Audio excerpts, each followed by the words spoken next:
Hello, listeners. This is Anupam Srivastava, and you are listening to the CHRO Mindset Podcast.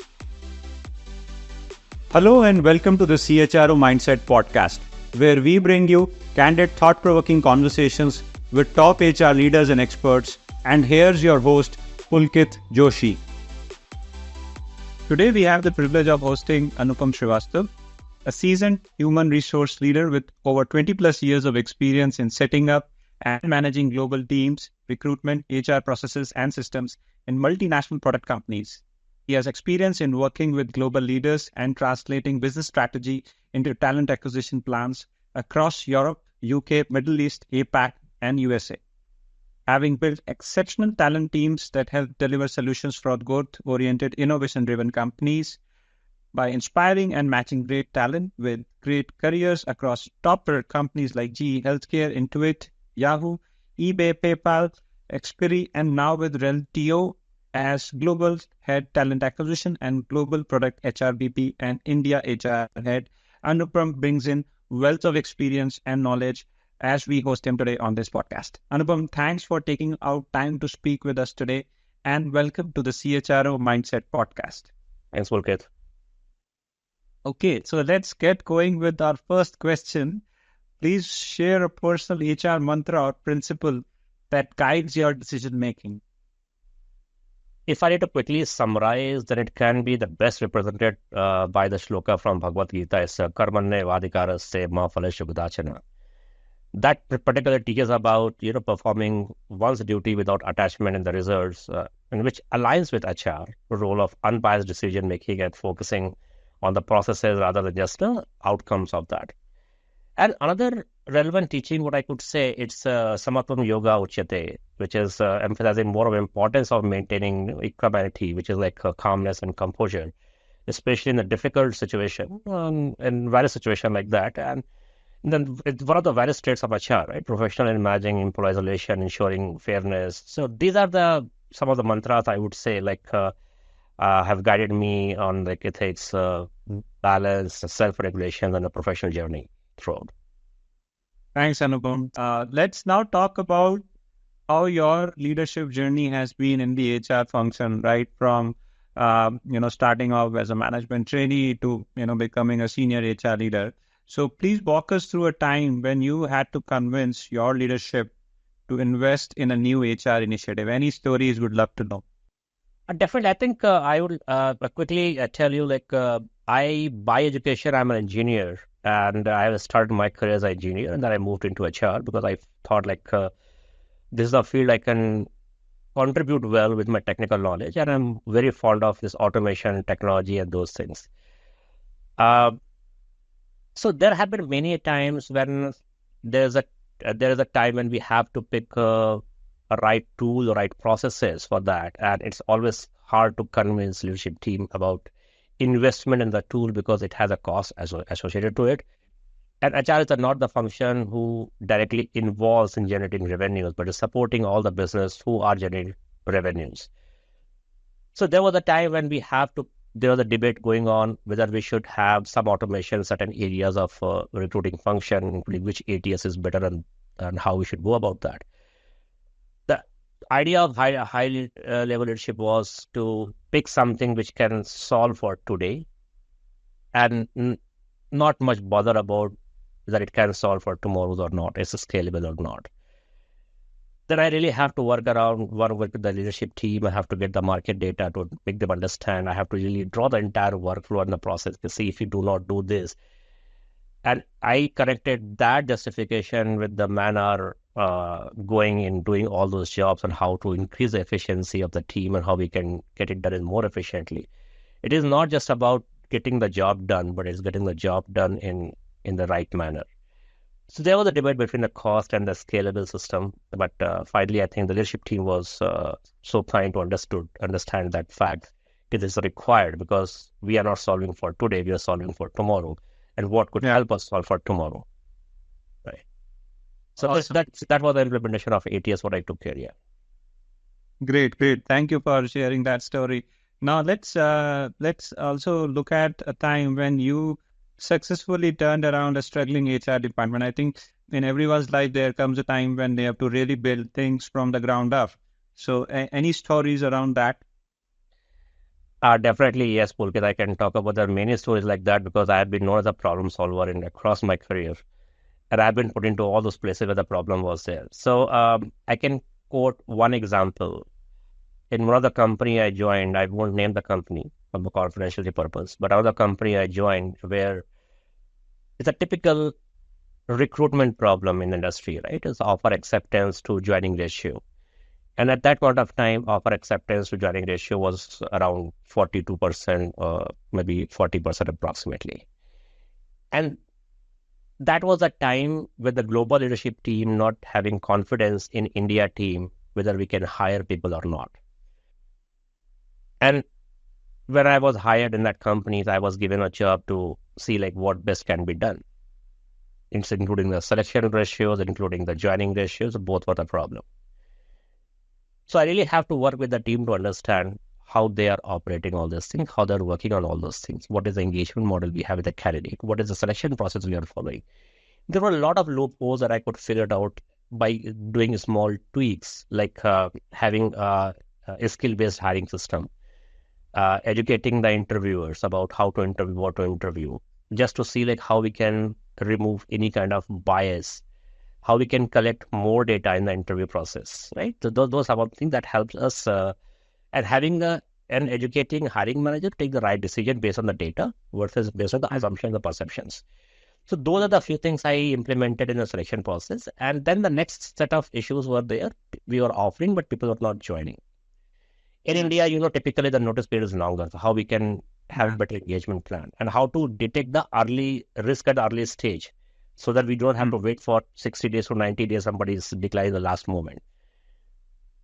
So that's why I established a program which has a weekly connect with the candidate to understand how things are. We have a certain questions framework what we have come up with where we can see like how people are responding to those questions. That was more of like a behavioral based question I come up with for my team, and they will keep asking those things in different ways to understand how things are. We have also scheduled the whole onboarding process on the weekly basis. One activity this week, one activity that week. Ideally, what happens, people give everything one shot. So the moment I distribute the weekly activities on the onboarding process for at least 2 months over the 6 weeks time, what happens if somebody is interested and really joining in those things, they will really make sure that those process the documentations are completed on timely basis. So these are some of the checkpoints I can do. So see, we are not God. We cannot get into someone's mind, understand somebody joining, not joining. But there are certain things what we can do our end to get the best data to make a guess, okay, whether this person is joining or not, or any kind of risk is there or not. And if there is a risk, we should have a plan to mitigate those risks, or a plan B also along with that.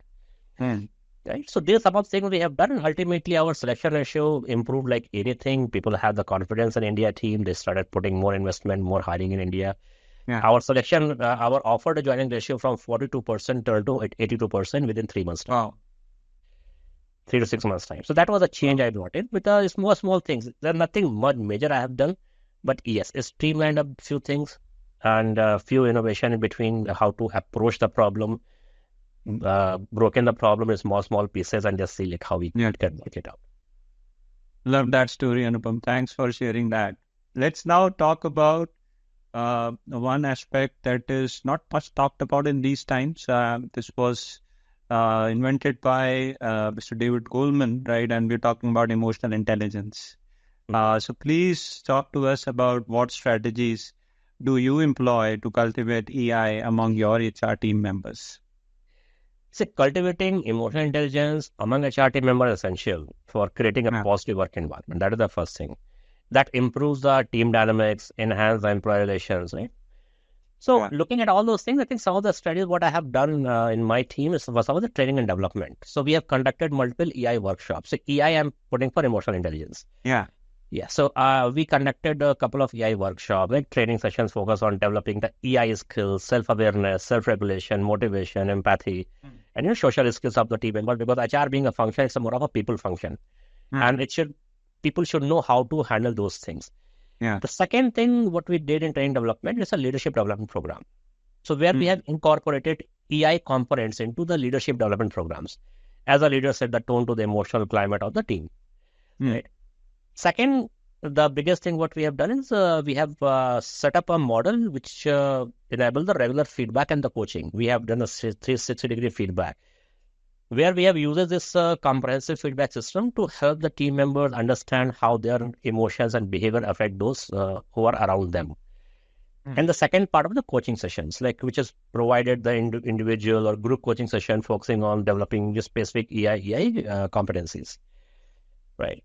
Apart from that, the mindfulness stress management we have done is the mindfulness training we have done, which was very important. I could see a great impact out of it, right? Like meditation, yoga, and all those things we have done. We have promoted those kind of practices. A stress management workshop we have done, because given COVID environment, you see, Pulkit, how stressful the life has been, and people needed that. Even though we do not know somewhere what we need, but we actually need those things. It was such a hidden problem, right?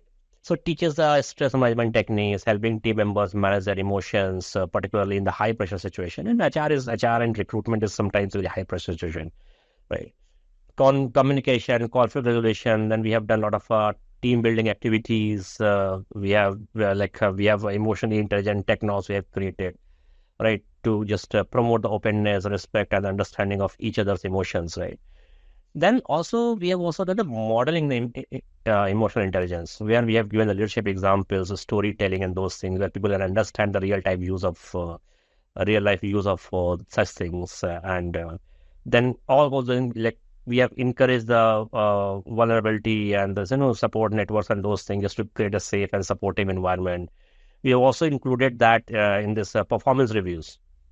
Yeah, a small portion of that, just to understand how these things can work effectively and how this can be handled, right? Just to emphasize its importance in the leader's job.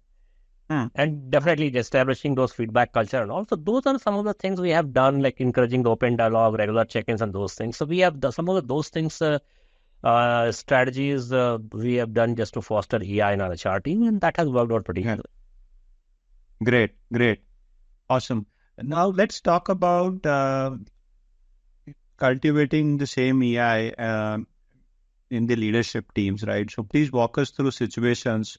What should one do when there is a lack of EI amongst top level executives? And that's a very interesting question, Pulkit. And you're saying a lack of emotional intelligence among the top level executives can be really challenging for a couple of reasons, due to power dynamics, potential sensitivity of the feedback, right? But however, at the same time, it's really crucial for the overall health and performance of the organization. So it's just some of the steps that we have taken, like to handle the situation effectively without disrupting much of the things. And it can be incorporated in day-to-day behavior and the work and those things, right? So some of the first thing we have done the assessment. It's a discrete assessment we have done, considering conducting an anonymous 360-degree feedbacks to assess the EI level of executives without putting the direct pressure on them. Then we have also added some self-awareness tools there, which is encouraging to use self-awareness tool for EI to help executive understand their strengths and areas of improvement. You can understand, you know, that's how the profiling tools and all, like the self-awareness tool we have to handle, right? Like some of the tools are there in the market already. Then we have really, the biggest part was the communication then. And we have to really tactful in communicating those things, right? Constructive feedback given. Then we have done the private setting with the leadership team, ensuring that they feel comfortable, just to maintain respect and avoid of any kind of defensiveness from their end. Then we have worked on a coaching and development program, like the executive coaches we have hired. We have done that, we have professional coaching who is specializing in the emotional intelligence part and the leadership development. So we have hired those executive coaches just to make sure, like in day-to-day job, they learn more and they can do the right thing. And we have come up with a completely leadership development program, right, which is incorporating EI modules into existing leadership development program. So that is also like, and it's kind of like a tailored workshop focusing on purely on the EI part of it. Right. And then definitely like leading by examples and cultural change and organizational values. So we have worked towards embedding the EI into the core values of the organizations. Like when EI is recognized as the critical component of success, and it becomes the collective goal rather than just an individual criticism. So it's the best way to deal with that at the executive levels, right? And definitely training and providing more resources and those things has worked. And this continuous feedback mechanism, what we have established with them, I think that worked out very well. Because at the end of the day, there has to be a checkpoint how effectively things are improving, not improving. And I think those follow-ups and ongoing feedback have really helped. So those are the few things that we have implemented just to handle this EI among the top level executives. Thanks, Anupam. I'm super sure that's going to help a lot of folks out there, because it can be very tricky, especially handling such situations, especially because of the power dynamics, like you said. Okay, now let's segue into another topic, which is becoming extremely important these times, and I'm going to be talking about diversity, equity, and inclusion in the workplace. So please talk to us. How do you involve employees in the development of DEI initiatives? Just to make a very general statement, Pulke, this is a great problem right now what the industry is trying to solve. For any HR initiatives, if HR is trying to drive everything on its own, most of the time I have seen things doesn't result in a very positive way, and most initiatives fails. I think involvement, it's a handshaking process with the employees and the leadership team to roll out any such initiatives. And let's talk about DEI particularly. So involving employees in development and like DEI side of it, it was a crucial ensuring these initiatives are effective and well received and truly representative of the workforce, what we have, right? So here are some of the things what we have done. Like first of all, what we have done, we have established a DEI committee or council where the representation was for the employee. So created the committee that includes the employees and from the various levels in the department, the background, so that at least in the DEI, we ensure there the council, the committee member are having the different backgrounds, different levels and departments. So the diversity is there at least, rather than putting everything on the one department and one background, right? Then kind of an empowerment. So empowering these groups to make recommendations that take part in decision-making process related to DEI initiatives. Okay. We make committees, but unless we empower them, definitely we do not see the results. So these are the first thing I would recommend that people should be doing. Then the second step, I think it's critical to understand the current landscape. So conducting surveys and focus groups talking about the current stage of things and specific issues what we have, and to talk about the potential solutions and problems of those things, that was really important. So we have done that part. Then definitely that comes, the next thing comes to like DEI training and education, because educating employee inclusive training programs, then train the trainers program, some of those programs we have taken forward. And then we had open forums and town halls. We have encouraging dialogues, like hosting regular forums about town halls, meetings where employees can openly discuss DEI topics and share experiences, propose ideas and those things. And at the same time, we have made sure that leadership is involved all across the rollout in these programs, right? In this discussion, like to show the organizational commitment to hear employees' concern firsthand. So that also gives a kind of a confidence in employees. Okay, friend, we are heard from, right? Yeah. Then you also ensure like there's a transparent communication mechanism has been set, the channel has been made, right? Keep the workforce informed about DI goals, progress, challenges through the regular transparent communication and feedback mechanism. So one thing we have done very particularly in that is DEI, we have incorporated DEI in some of the innovation lab, like people do hackathon and people do some of the pilot programs and those things, and we make sure that DEI representation is there.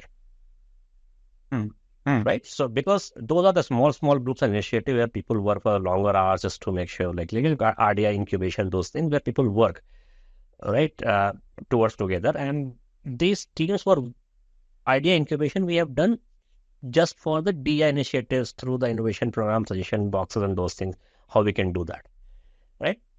Pilot programs like testing new DI concept on a small scale, allowing employees to be part of the pilot and provide feedback and full rollout and those things. So we have done those small things because we never wanted to roll it out globally or the region-wide and those things. We fail. We want to say, okay, fine, we'll do the pilot for a month for this particular department group, and thanks to all those leaders who agreed to it. And at the end of the day, all these things, like if we do not have a proper recognitions and rewards program, acknowledging contribution and adding those to performance metrics and all, it doesn't uh, received well. It does not get received well by the employees at all. Then also we had a mentorship program, career pathing, like in part of the career development and advancement program. So we have done that.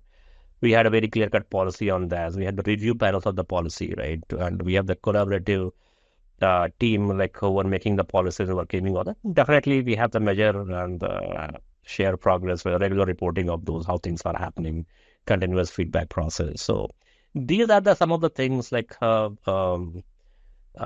we have involved employees in DI initiative. Definitely, it was driven by the team of people, not only by the HR. Just because people should feel involved and part of this whole initiative. And these are some of the things like we have done, I have done in the past. Great, Anupam. I love the granularity and the depth that you have gone to actually make it happen and make it work. Thanks for sharing those thoughts and initiatives. Now, not all sectors or industries are amenable to implementing DEI, right? So how should one approach DEI in industries that traditionally lack diversity? Great. So if I look at the current landscape, I think DEI is one of the biggest need of society also, and it's been taken very aggressively in a challenging way by many companies and corporates to roll out those things. But there are still a larger portion of industries who are really not thinking on those lines, right? So it is a little challenging, but it's also crucial for fostering innovation and improving decision making and having a more collaborative environment, workplace, everything. This really required. So I think for these industries where the diversity is not the priority, not seen as a priority, I think it's always good to have a top-down support. It's a leadership commitment. That's the first thing, and the role modeling is the first thing that we should be starting with. Unless we have a proper top-down support there, it's not going to work it out because they have not seen since ages those things are the priority. So education is a part of it. That will be part of it. But definitely top-down support is really important. It should be pushed through the leadership team, right? Ensuring the leadership understand the importance of DEI and is visibly committed to making changes. The leadership should also communicate this commitment clearly and consistently to the team downwards. Accountability is a part. I am holding leaders accountable for the DI progress. If this is the first step, if we are not able to do that step, it's very difficult to roll it out in any industry which lacks diversity vision.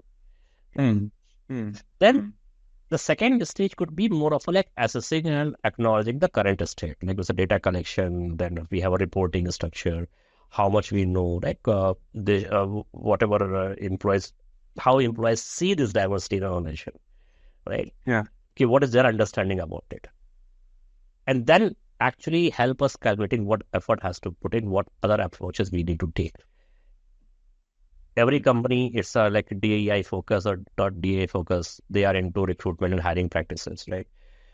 So in that case, we can also play a critical role, right? Like how to do a bias-free hiring, unbiased hiring and decision-making, the broaden the recruitment efforts overall.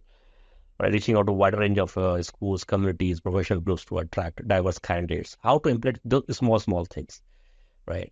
Having a inclusive culture and retention part, like inclusive training. Then we have establishing the mentorship program, affinity groups, networking, opposite support these underrepresented employees. How do we do that? So many a time those underrepresented community, they are not very vocal. Many a times I have seen 90%, 98% time given the society we are in. Unfortunately, they are very vocal. So we have to have those kind of provide them platform for them to be presented well in any organization. And definitely education, training, then partnership. So other thing what I have seen is has worked very well is the community outreach. Engage with local communities and schools to raise awareness of this kind of opportunities, industry to support diverse talent from an early age.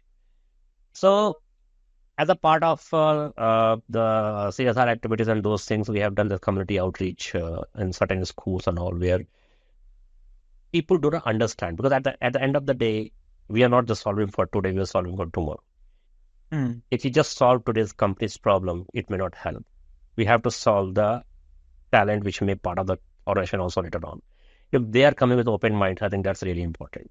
So some of those initiatives I think it will help eventually, not immediately, but yes, those things are there.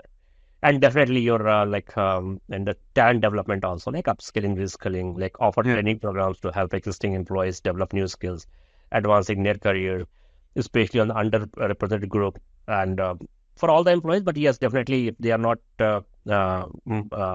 opening up to do all those things, just to see that. And definitely like removing all kind of the biases and making sure we create that environment for the people to be successful. And today's problem in the industry, what I've seen is my personal opinion again, we are rushing to solve the DI problem without ensuring whether we have an established environment for that or not. It is to me, it sounds like sometimes it's like fear to lose out, right? So we are rushing to it to hire and do all those things, but we do not still know whether we have created that environment and safe environment for that community yet or not. Got it. Okay. No, thanks for walking us through that approach. Especially, it's going to come handy for a lot of industries out there. Now, let's talk about AI, right? Talk of the town, as they say. There's so much happening in this space, especially in the HR function and otherwise also across all functions. In your view, how can AI contribute to streamlining and automating HR admin tasks and processes? If you would want to double down on any one use case, that's also fine, because it's such a vast field. Back to you.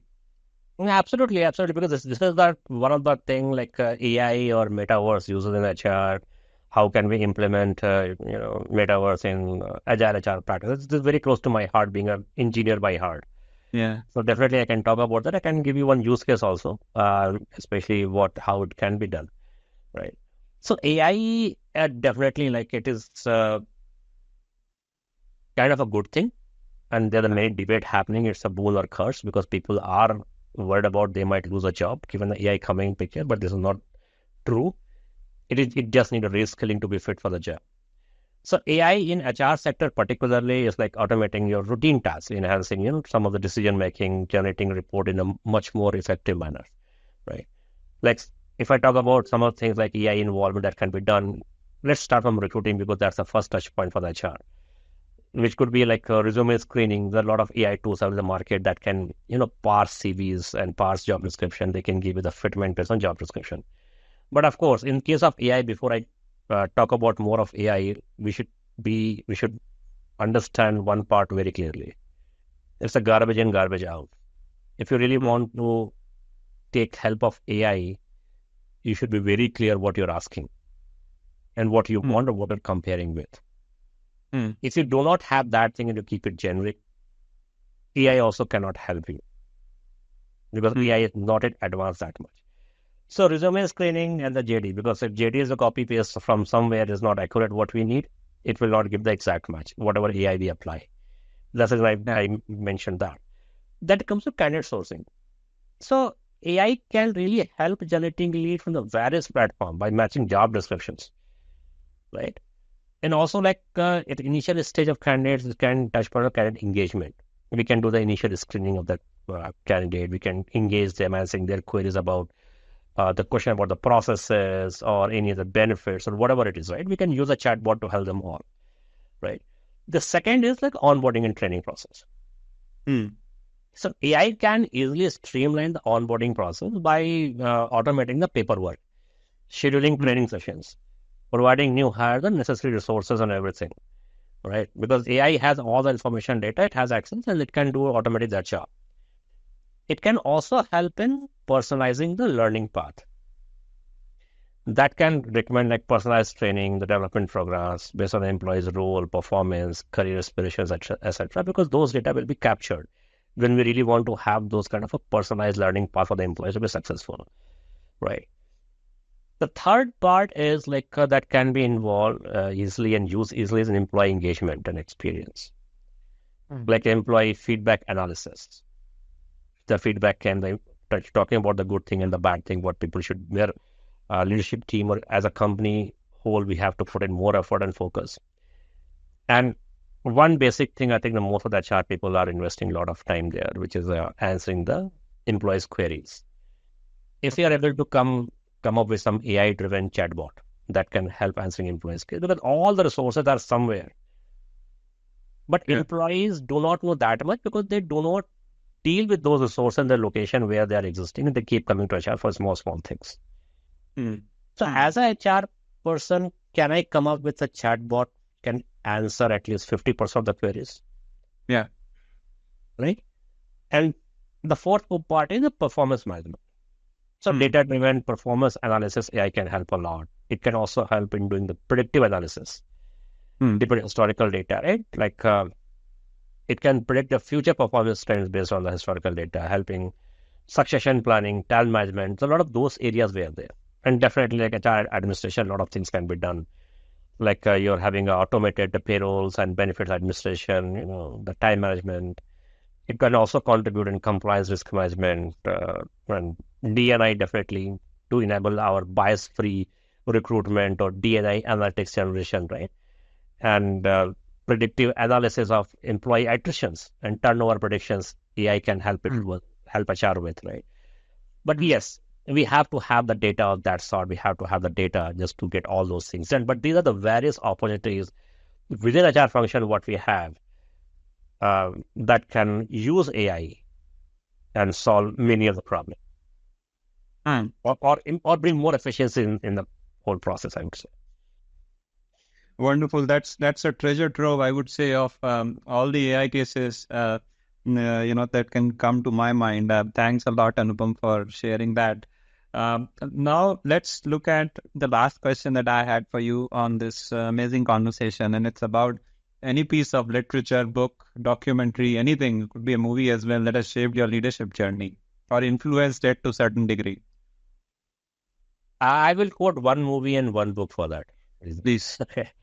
So one movie, The Three Idiot. Okay. And that's my always recommendation to all the new generations and young HR people: follow your passion. Don't be in HR just because you have done MBA. Right. And the book I will quote here is, which has really influenced my life, is Bhagavad Gita again. I have quoted those two shlokas also in the beginning itself. Yeah. Because it's not about the religion. This book is not about the religion. It's about the way of living life. And this is what HR life is. Unless HR is a human resource, right? Unless you are able to understand the human and life and necessities and need and priorities, we cannot deal with the function effectively. And this book has inspired a lot, me particularly, to deal with humans and what needs to be done, how things needs to be done effectively. And a lot of knowledge is given in this book.